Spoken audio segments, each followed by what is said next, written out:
Duna Dios, gis un tiki di bo tempo e reflexiona con grande bo Dios ta.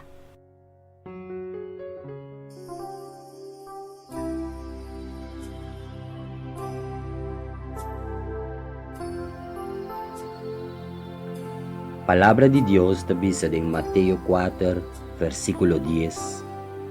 E ora Jesus a contestou, vai fora de aqui não, Satanás, para sobra para escrever, adorar Senhor bo Deus e servir, isso.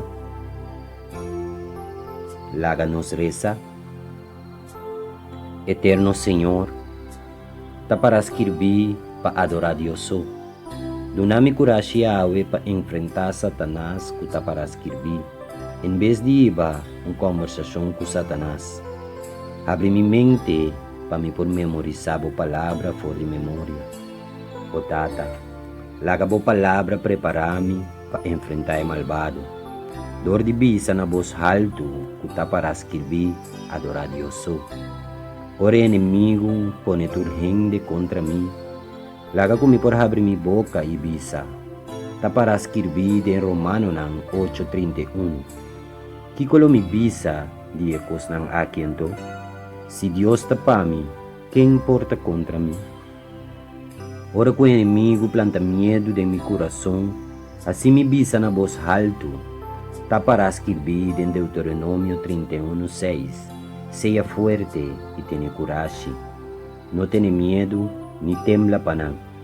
Pasobra Senhor bo Dios ta esungo tabay kubo, e lo no fayabo ni abandonabo. Ora ko Satanás ta usa hende pa menasami, lagami memorizar meskos ku Jesus, ta para escrever em Hebreo nang 10:3:6. Senhor ta me ayudado, lo me no tem medo, kiko hende por assim. Ora ko minosa unda pabay, lagami corda fora de memória, que para escrever em Salmo 32:7. Que bota mi lugar de esconde, bota guardar-me de angústia. Oh Senhor, repreende tu espírito maligno fora de minha vida. Ajuda-me a passar tempo ave, memorizando a palavra, para me vencer inimigo que está para escrever. Da minha oração, em nome de Jesus. Amém. Amén y amén. Duna Dios, gis un tiki di bo tempo e reflexiona con grande bo Dios ta.